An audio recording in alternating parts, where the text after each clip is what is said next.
Eliseu àquela casa, eis que o menino jazia morto sobre a sua cama.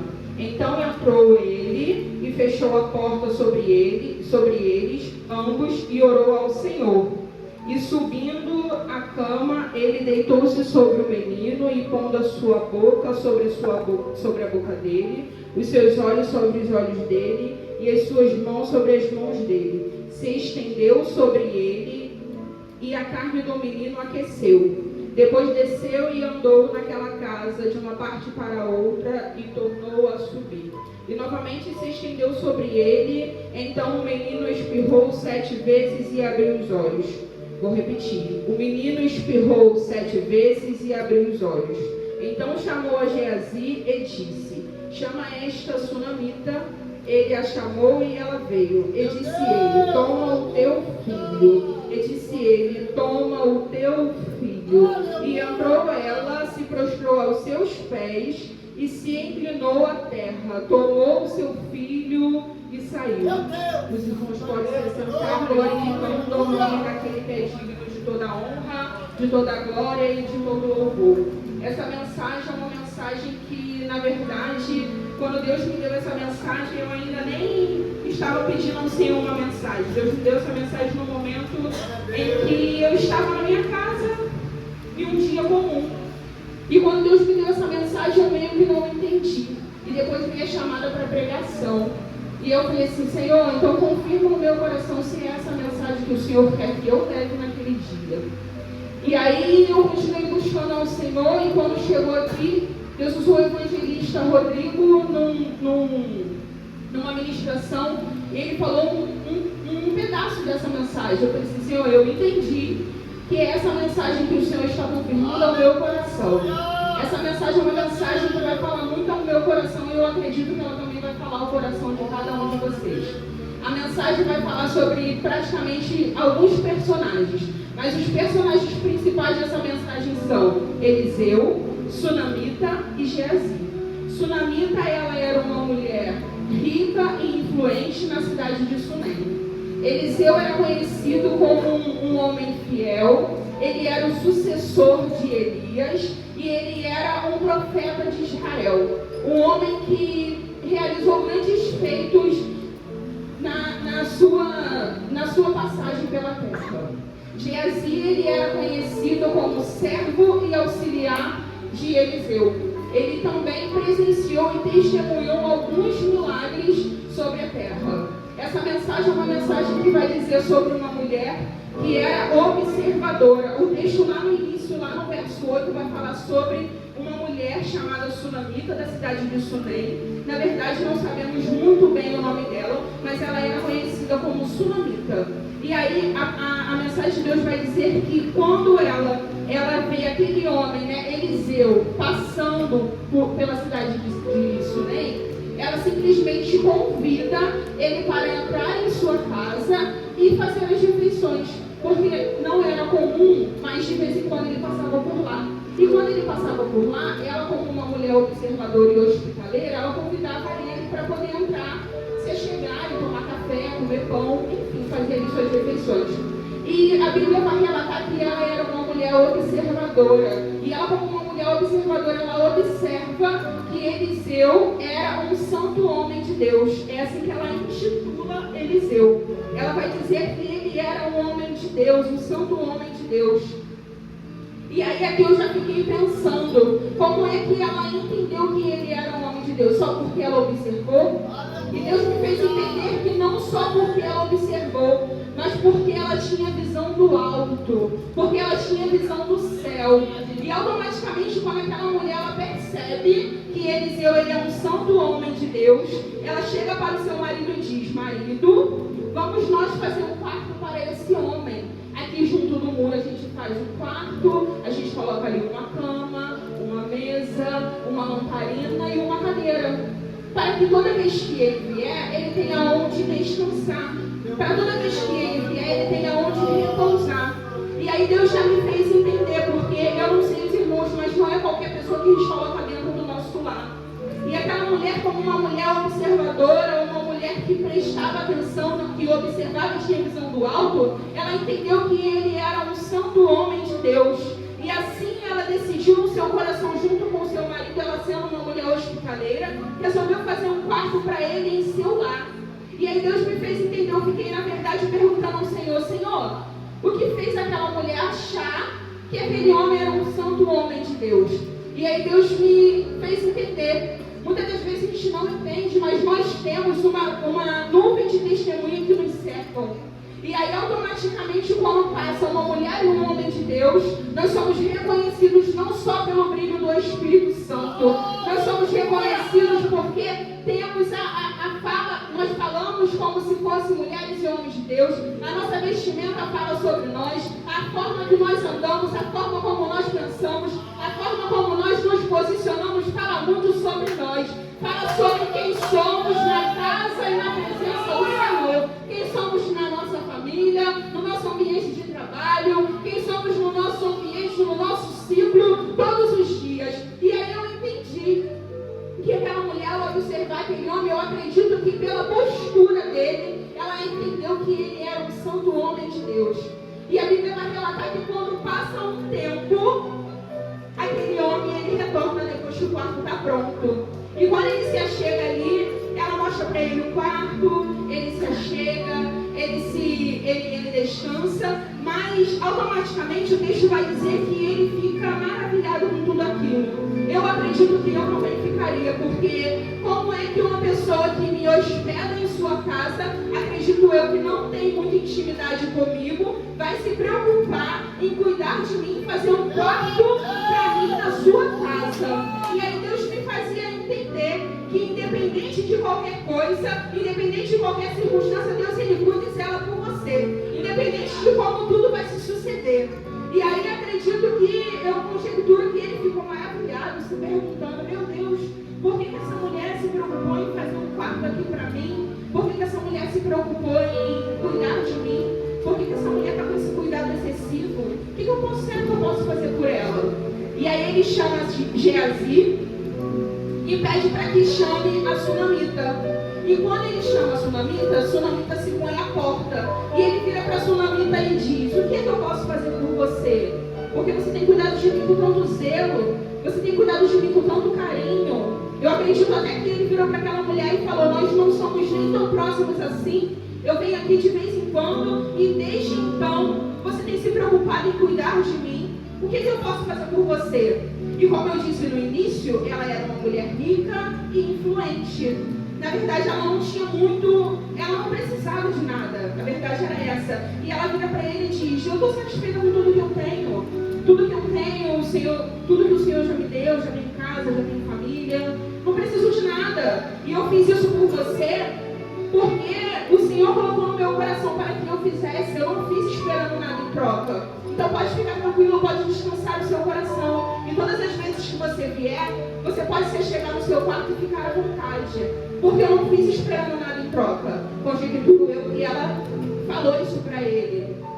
Mas ainda assim ele queria e estava pensando numa forma de retribuir aquele cuidado daquela mulher. E aí quando a mulher ela sai, ele chama Geazi novamente e ele diz, Geazi, o que será que eu posso fazer por ela? Ela disse para mim que ela já tem tudo, mas o que eu posso fazer por ela? E é interessante porque quando ele pergunta a Geazi ele fala assim para Eliseu, ela não tem filho, seu marido já é velho.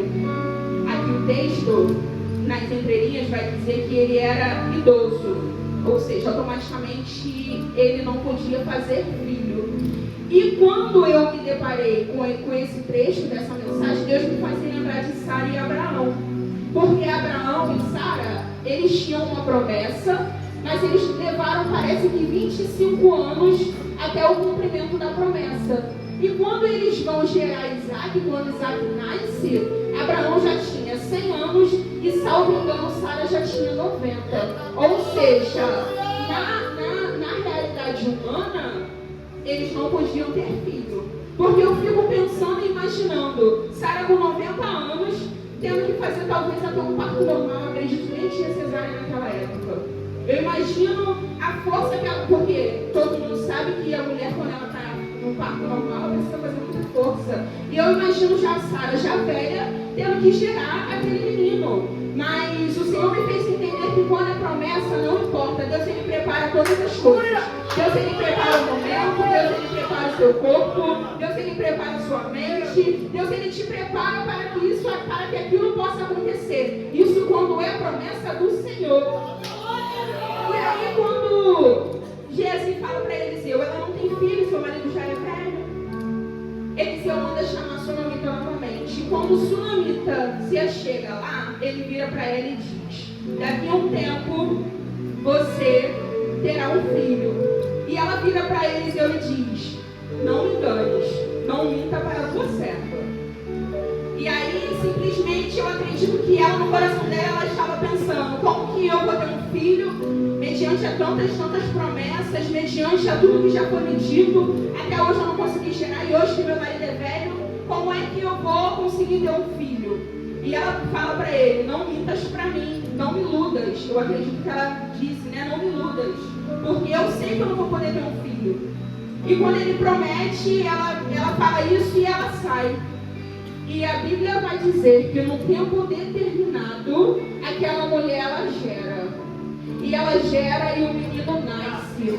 Deus me trouxe aqui essa noite para dizer para você: ainda que aos seus olhos não vai acontecer, ainda que aos seus olhos pareça que está tudo dando errado, ainda que aos seus olhos você não esteja mais no tempo de gerar a sua promessa, você vai gerar.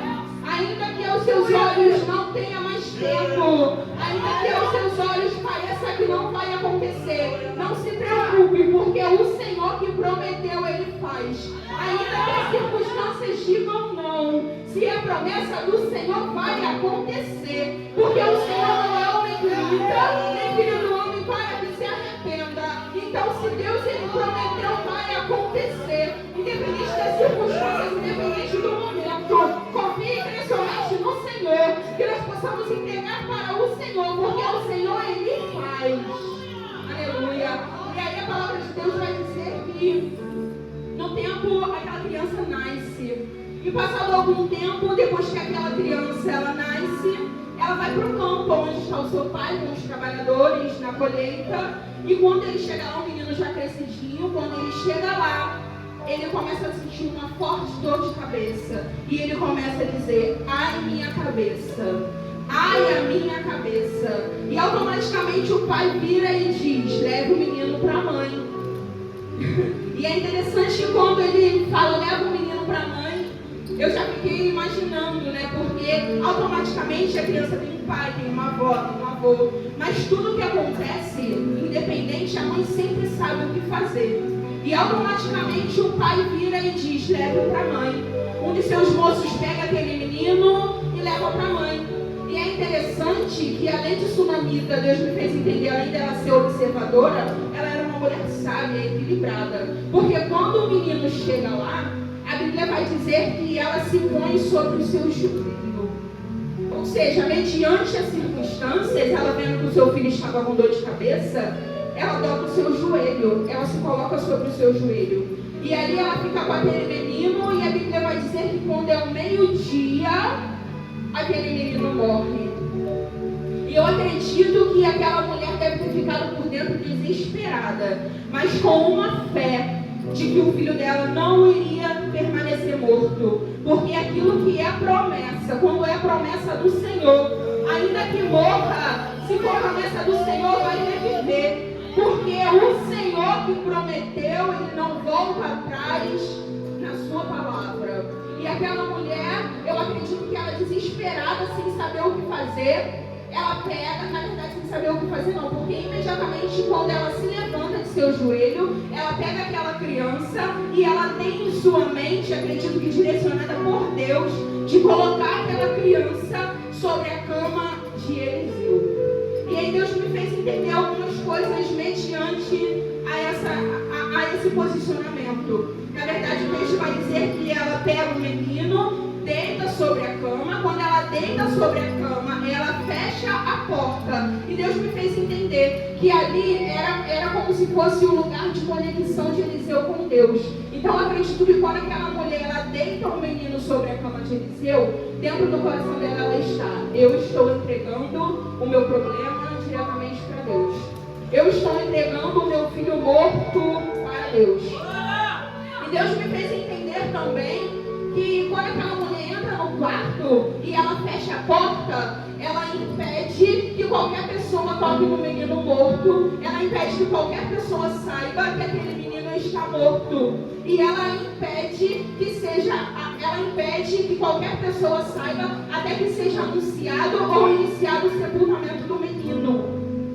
Em um contexto profético, deitar o menino onde o profeta descansava e orava era um gesto de intercessão silenciosa. Ou seja, ela não aceitou a morte do filho como um fim. Ela estacionou o problema no lugar onde ela acreditava que poderia reviver, onde ela acreditava que o problema ali poderia ser o problema solucionado, ou seja, aonde o milagre poderia acontecer. E Deus me fez ficar pensando, me fez ficar reflexiva. E nessa noite eu quero perguntar para os irmãos: aonde é que você tem colocado o seu problema? Você tem depositado o seu problema no altar do Senhor? Ou você tem entregue o seu problema para qualquer pessoa, para quem não pode resolver? Aonde é que você tem depositado o seu problema? Você tem deixado o seu problema no altar do Senhor? Ou você tem entregue o seu problema para qualquer pessoa? E é interessante que a Bíblia vai falar que quando ela fecha a porta e ela sai, eu entendi, né? Na verdade, Deus me fez entender, lendo o texto, que quando ela sai e ela fecha a porta, ela já sai dali com o direcionamento de Deus. E eu fiquei pensando, falei assim, gente, imagina o equilíbrio dessa mulher, porque ela está mediante o filho dela morto. Eu não sou mãe, eu vou ser mãe agora, mas eu acredito que se eu ver minha filha morta nos meus braços, eu acho que eu não teria nem reação. E eu não tenho mesmo, porque Deus estava até me fazendo lembrar hoje, quando eu estava meditando, a Agatha, quando ela era muito pequenininha, a minha sobrinha, quando ela era muito pequenininha, ela convulsionou uma vez. A Andressa não estava em casa, ela estava com a minha mãe. E quando ela convulsionou, a Agatha praticamente ela desfaleceu. E quando ela desfaleceu, eu não tive reação. Mas a minha mãe automaticamente, né, minha mãe, né, instinto materno, ela pegou a Agatha e saiu correndo. Eu acredito que ela estava indo para a casa de uma prima minha que é muito usada por Deus. Ela estava indo para lá para poder pedir oração. E aí Mateus automaticamente, quando ele entendeu o que estava acontecendo, ele pega a Agatha correndo para poder levar para o hospital. Mas o caminho em que a gente vai de casa até o hospital, a Agatha estava desfalecida. Tadinha, ela não voltava à vida e a gente estava ali pedindo socorro, uma convulsão que ela teve, e para mim foi desesperador. Eu não tive reação. Então eu acredito que se fosse eu com uma filha minha, eu também não teria reação. Então aqui eu posso ver o equilíbrio dessa mulher, porque quando ela fecha a porta e sai, automaticamente ela já sai dali com o direcionamento de Deus. E é interessante que quando ela sai daquele quarto, ela já pensa rápido. A gente consegue perceber no texto a agilidade daquela mulher, porque ela vira para o marido e diz: marido, prepara para mim um moço, né, um auxiliar, e prepara para mim uma de suas jumentas, porque eu vou até o nome de Deus. E o marido dela vira para ela e pergunta: mas hoje não é sábado, nem lua nova, não é um dia comum, o que você vai fazer lá? E automaticamente ela diz para o marido: vai, tudo bem. O marido que eu estou dizendo aqui é o pai do menino que está morto. Ou seja, ela não falou nem para o pai do menino que o menino estava morto. E ela automaticamente, com pressa, ela fala: marido, vai, tudo bem. Ela fala: prepara tudo e manda que eles venham cá. Quando chega o moço, chega a jumenta, ela pega e vira para o moço e diz: ó, nós vamos até Eliseu, nós vamos até o homem de Deus. Vou te pedir, por favor, que você não pare pelo meio do caminho, a não ser que eu peça. Ou seja, eu vou pedir que você ande, que você acelere, porque eu estou com muita pressa. E automaticamente, quando aquela mulher ela vai pelo caminho, quando ela está chegando perto de Eliseu, de longe, Eliseu avista aquela mulher. E quando ele avista aquela mulher, ele diz: eis aí a sunamita. E aí ele fala para Geazi: Geazi, vai até a sunamita, porque eu estou vendo que ela está vindo na minha direção. E é interessante que pelo meio do caminho, quando o Geazi vai até ela, Geazi vira para ela e diz: vai tudo bem contigo, vai tudo bem com seu filho, vai tudo bem com seu marido, vai tudo bem na sua casa, porque eu entendi que como não era dia comum, acredito que eles se espantaram porque ela estava lá. E quando ele vira e pergunta se vai tudo bem com ela, na casa dela, com o filho dela, ela vira e diz: sim, vai tudo bem. E aí eu fiquei aqui me perguntando, Senhor, como é que vai tudo bem? Se essa mulher acabou de perder o filho dela estava morto. E Deus me fez entender que se aquela mulher ela para contar tanto para o marido dela ou para Geazi, que não poderia resolver o problema dela, ela perde tempo. E o que ela menos queria naquele momento era perder tempo. Ela não podia perder tempo, o filho já estava morto. Daqui a pouco o sepultamento seria anunciado. Ou seja, aquela mulher com fé no coração, ela diz que vai tudo bem. Porque pelas circunstâncias ainda que não está tudo bem, ela entendeu quem é que poderia resolver o problema dela. E não é diferente na minha e na sua vida. Muitas das vezes nós estamos passando por problemas, nós estamos passando por circunstâncias que a gente, em vez de entregar para Deus, a gente quer parar para falar para terceiro, a gente quer parar para falar para ciclano, sendo que o que a gente tem que fazer é parar para contar somente para o Senhor. Porque não adianta você se preocupar em contar para ciclano, você contar para fulano, que não vai poder resolver o teu problema. O que é que você tem que fazer? Ser como a sumida e pregar o seu problema para Deus. E a palavra de Deus vai dizer que aquela mulher, quando ela se achega, ela se joga aos pés de Eliseu. E Geazi, ele sem entender, ele se achega para poder retirar aquela mulher dos pés de Eliseu. Sendo que Eliseu diz, não pode deixar, porque eu percebo que essa mulher está com uma amargura na alma. O Senhor me encobriu e não me revelou, mas pode deixar. E aí, quando aquela mulher ela se joga aos pés, eu acredito que ela com angústia de alma, porque até então para todo mundo ela estava dizendo que estava tudo bem, mas só Deus sabe o que é que ela estava passando. Só Deus sabe, só Deus podia fazer por ela o que ninguém poderia fazer. Então eu acredito que quando ela se achega diante dos pés de Eliseu, ela começa a chorar. Eu acredito que ela começa a se questionar, ela começa a falar, Senhor, o porquê que isso aconteceu comigo? Porque querendo ou não, ainda que ela seja equilibrada, é um ser humano e acabou de perder o filho. Ainda que ela esteja com muita fé, até então o filho dela estava morto. E aí Deus me fez entender que quando aquela mulher ela se achega e ela se joga nos pés de Eliseu, ali pegar nos pés significa reverência, humildade, humilhação. E quem se humilha diante do Senhor tem resposta. Quem se prostra diante do Senhor sabendo pedir tem resposta. Ainda que não seja aquilo que você está esperando, mas quem se humilha diante do Senhor tem resposta. E eu acredito que aquela mulher, quando ela pega nos pés, ela desesperada, ela diz, eu não te pedi filho, e agora eu acabei de perder o meu filho, o que é que você vai fazer? Porque eu não te pedi. E Deus me fazia ficar refletindo, porque muitas das vezes nós achamos que Deus ele tem a obrigação de fazer aquilo que nós queremos. Sendo que não, irmãos, Deus não tem a obrigação de fazer aquilo que nós queremos. O texto é bem claro quando diz que aquela mulher ela pega nos pés. E ali significava reverência e humilhação. Como é que você tem se chegado diante do Senhor?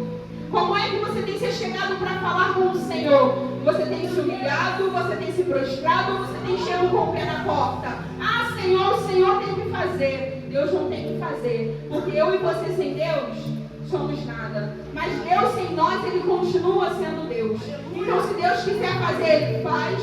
Se Ele não quiser fazer, Ele não faz. Então primeiro você tem que se humilhar e esperar o tempo do Senhor. Porque é Ele quem tem o controle da sua vida. É Ele quem tem o controle da tua história. Então independente das circunstâncias, se humilha. Desce porque mediante a sua humilhação, se o Senhor achar que Ele tem que fazer, Ele faz. E automaticamente a Bíblia vai dizer que Eliseu entende, né? Eu acredito que ela começa a explicar o que aconteceu para Eliseu, porque pelo meio do caminho ela não falou nada para ninguém. E quando ela começa a contar para Eliseu, Eliseu imediatamente fala para Geazi, pega o bordão, vai até a casa do menino, passe sobre ele. Ele automaticamente dá essa ordem a Geazi, ele diz, Geazi, não pare para saudar ninguém pelo meio do caminho, não fale com ninguém. Mesmo que parem para falar com você, não pare para falar com ninguém. Vai e haja. E assim Geazi ele faz. Geazi, quando ele chega lá, ele faz exatamente como Eliseu manda. Passa o bordão sobre o menino, mas o menino não volta à vida. E aí Deus me fez entender que muitas das vezes Deus ele nos dá responsabilidade e nós queremos transferir a outra pessoa. Muitas das vezes Deus quer usar você para a sua família. Muitas das vezes Deus quer usar você no meio da sua parentela. Muitas das vezes Deus quer usar você para o irmão do lado e você quer transferir a responsabilidade para o outro. E automaticamente quando Geazi volta, Sunamita diz, no meio do caminho ela diz, eu não vou se você não for comigo. Eu acredito que ela entendeu que ele, por ser um homem de Deus, ele era o único que poderia fazer o milagre. Se você não for comigo, eu não vou. E automaticamente quando Geazi chega, Geazi diz, o menino não voltou, o menino não reviveu. E aí automaticamente Eliseu pega a Sunamita e eles vão pelo meio do caminho, e a palavra de Deus vai dizer que quando ele chega na casa, ele entra no quarto, fecha a porta e ele começa o processo. Ele se deita sobre o menino, ele coloca os olhos com os olhos do menino, ele coloca a boca na direção da boca do menino, ele coloca as mãos nas mãos do menino, e aí a Bíblia vai dizer que o corpo do menino aquece, mas o menino ainda assim não volta à vida. E aí Deus me fez entender algumas coisas mediante a esse não voltar à vida. Muitas das vezes tem coisas na nossa vida que a gente coloca diante do Senhor. Na primeira tentativa não acontece como a gente imagina. E o que a gente faz? A gente desiste. Sendo que Deus me fez entender que muitas das vezes não é porque não aconteceu na primeira que não pode acontecer na segunda. Muitas das vezes Deus está testando a minha e a sua fé. E a palavra de Deus vai dizer que Eliseu ele começa a andar pela casa. E quando ele está andando pela casa, que o Senhor me fez entender que ele estava ali buscando do Senhor o que é que ele precisaria fazer para aquele menino voltar à vida. Ele estava pedindo direcionamento ao Senhor para ele saber o que ele poderia fazer para o menino voltar à vida. Ou seja, ele continua orando, ele continua buscando do Senhor, mesmo que não deu certo na primeira. Ele continua tentando porque ele sabe que o Senhor pode fazer. Então aqui a palavra de Deus vai dizer que quando ele começa a andar de um lado para o outro, aqui me parece que ele está angustiado, porque ele entende que possa ser que seja uma batalha espiritual. E aí quando ele está andando de um lado para o outro, ele continua orando, continua buscando, continua pedindo direcionamento a Deus, ele continua ali numa intercessão intensa. Senhor, o que eu posso fazer? Ele não desiste na primeira e ele tenta novamente na segunda. E a Bíblia diz que ele retorna para o quarto. E quando ele retorna para o quarto, ele repete novamente o mesmo processo. Depois que ele orou, depois que ele buscou do Senhor, ele se deita sobre o menino. Ele coloca a boca com a boca, ele coloca os olhos com os olhos do menino, ele coloca as mãos com a mão do menino. E a Bíblia vai dizer que o menino espirra 7 vezes. E eu fiquei perguntando, Senhor, por que o menino só não abre os olhos?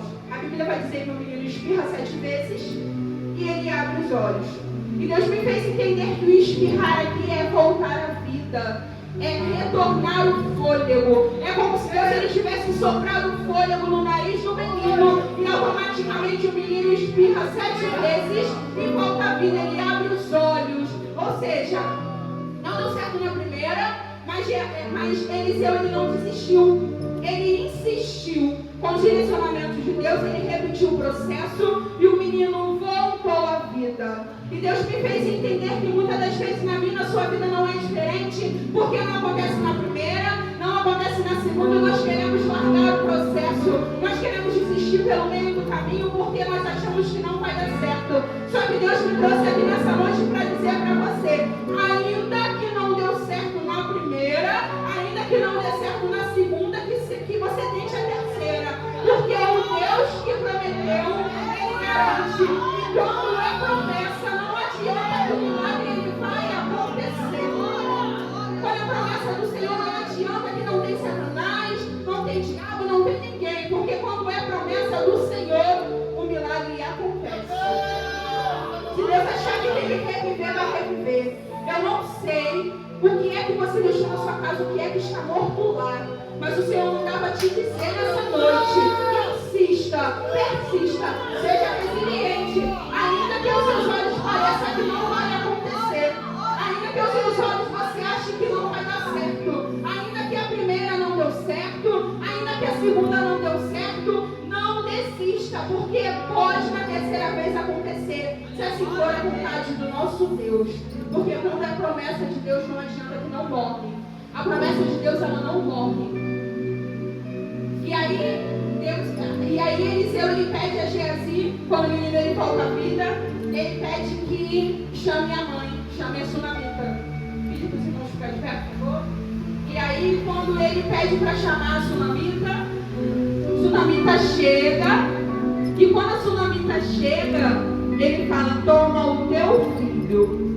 E a Bíblia é bem clara e vai dizer que a sunamita, ela se joga aos pés de Eliseu. E aí, eu refletindo em casa, eu falei assim: caramba, o pegar nos pés aqui nesse texto, ele é bem enfático. Porque quando ela foi pedir a Eliseu, ela se chegou e ela se jogou aos pés. E quando ela recebe o menino vivo, ela se joga aos pés para agradecer. E você tem colocado a mesma intensidade que você pediu no seu agradecer? Porque muitas das vezes você quer uma porta aberta, Deus abre, mas você não volta para agradecer. Muitas das vezes você, Senhor, eu quero aquele carro. E aí quando Deus te dá, você não volta para agradecer. Quando Deus abre a porta de emprego para você, você nem sequer se dá o trabalho de dizimar a casa do Senhor. Ou seja, Deus me fez entender que a mesma intensidade que aquela mulher colocou para pedir, ela colocou para agradecer. E você, como é que você tem se chegado diante do Senhor para agradecer? Como é que você tem se chegado diante do Senhor? Qual é a intensidade que você tem colocado para agradecer ao Senhor? E Deus me fez entender com esse texto que muitas das vezes na nossa vida parece que muitas coisas não vai dar certo, muitas coisas vão dar errado, mas Deus me trouxe aqui nessa noite para dizer para você: quando é promessa, pode ficar tranquilo que a promessa não vai morrer. Quando é promessa, pode ficar tranquilo que a promessa ela não vai se desfazer. Porque Deus, ele não é homem que minta, nem filho do homem para que se arrependa. Então você pode descansar o teu coração, porque Deus te trouxe aqui nessa noite para te dizer que o milagre ele vai acontecer. Ainda que o milagre esteja morto, Deus ele vai fazer reviver. Enquanto você está aqui, o milagre está acontecendo lá. Deus ele quer que você se posicione mediante a situação. O que Deus quer de você é reverência. O que Deus quer de você é humilhação. Deus ele vai te exaltar segundo a vontade dele. Deus ele vai fazer segundo a vontade dele. O que você tem que fazer é orar e buscar o Senhor e descansar o seu coração e entender que se o Senhor quiser fazer, ele vai fazer. E que se o Senhor não quiser fazer, ele não vai fazer. E ainda assim você tem que adorar o nome do Senhor, porque ele é digno de toda honra, ele é digno de toda glória e ele é digno de todo louvor. Deus me trouxe aqui essa noite para falar para você: o milagre ele vai reviver. Ainda que pareça que não, descansa o seu coração, porque o milagre vai reviver. Confia no Senhor, assim como aquela mulher ela teve fé. Confia no Senhor, tenha fé, peça o Senhor para acrescentar fé no teu coração. Não desanima não, irmãos. Não desanima não, porque o Senhor ele faz. Ainda que pareça que não, o Senhor faz o milagre reviver. Eu não sei qual é a petição que você tem colocado diante do Senhor, mas saiba que se for da vontade do nosso Pai, ele vai realizar segundo a tua vontade. Amém? Vou fazer uma oração. Senhor Deus, Pai amado, Pai querido, Deus, diante da tua presença, Senhor, eu quero te agradecer, Pai, porque a tua palavra foi entoada. Quero te pedir, Senhor, em nome de Jesus, a Deus, que o Senhor possa, Senhor, a fazer, ó Deus, um milagre acontecer na vida de cada um, Senhor. Eu não sei, ó Pai, como é que cada um entrou por essa porta, mas o Senhor sabe. Eu quero te pedir, Senhor, em nome de Jesus, ó Pai, que ainda que esteja morto, o Senhor faça reviver, Senhor. Se for promessa do Senhor, ó Pai, que o Senhor faça reviver, ó Deus, essa promessa, que o Senhor não deixe morrer, que o Senhor não deixe, ó Deus, fazer com que a pessoa perca a fé. Quero te pedir, Senhor, em nome de Jesus, que o Senhor possa trabalhar, ó Deus, no ambiente, ó Deus, em qual a pessoa necessita. Quero te pedir, Senhor, em nome de Jesus, ó Pai, que nós possamos saber se posicionar diante do Senhor, que nós possamos entregar para o Senhor aquilo que necessita o nosso coração, ó Pai, e que sobretudo nós possamos descansar em Ti. E assim, ó Pai, eu te oro e te agradeço por essa palavra, em nome de de Jesus.